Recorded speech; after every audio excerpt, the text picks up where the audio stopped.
Wiring short হয়েছে, আগুন ধরে গেছে, প্যাসেঞ্জার নেমে গেছে, বাচ্চারাও ছিল নেমে গেছে, কারো কোনো ক্ষতি হয় নাই। তারপরে পাবলিক ফাইকা এই গাড়ি নিবেছে, আগুন নিবেছে, পচা টচা দিয়ে আগুন নিবেছে। এই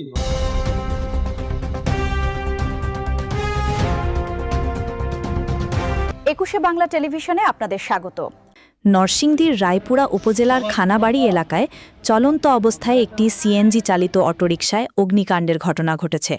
চালক ও যাত্রীদের তাৎক্ষণিক তৎপরতায় কোনো হতাহতের ঘটনা না ঘটলেও গাড়িটি সম্পূর্ণ ভস্মীভূত হয়েছে। আজ রোববার সকাল আনুমানিক 11:30টার দিকে রায়পুরার খানাবাড়ি এলাকায় এই দুর্ঘটনা ঘটে। প্রত্যক্ষদর্শী ও স্থানীয় সূত্রে জানা যায়, সিএনজিটি যাত্রী নিয়ে গন্তব্যে যাওয়ার পথে খানাবাড়ি এলাকায় পৌঁছালে হঠাৎ বিকট শব্দ হয়। এর পরপরই ইঞ্জিনের দিক থেকে দাউ দাউ করে আগুন জ্বলতে শুরু করে।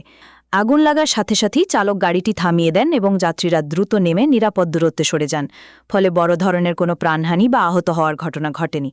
ঘটনার পর স্থানীয়রা এগিয়ে এসে আগুন নিয়ন্ত্রণের চেষ্টা করলেও মুহূর্তের মধ্যেই সিএনজিটির অধিকাংশ অংশ পুড়ে যায়। সিএনজির মালিক ও চালক জানান, যান্ত্রিক ত্রুটির কারণেই হঠাৎ শব্দ হয়ে আগুন ধরে যায় বলে তারা ধারণা করছেন। আগুনে গাড়িটির ব্যাপক ক্ষয়ক্ষতি হয়েছে, যার ফলে মালিক আর্থিকভাবে ক্ষতিগ্রস্ত হয়েছেন।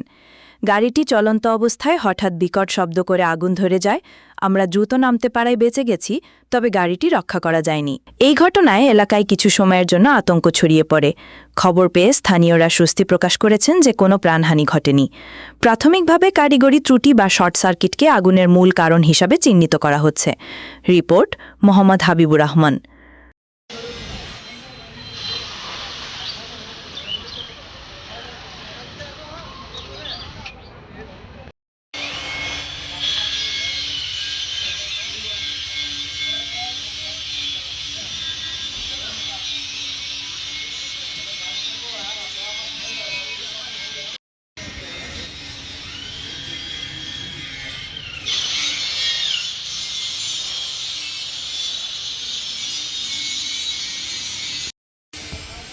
মতো কাজ করে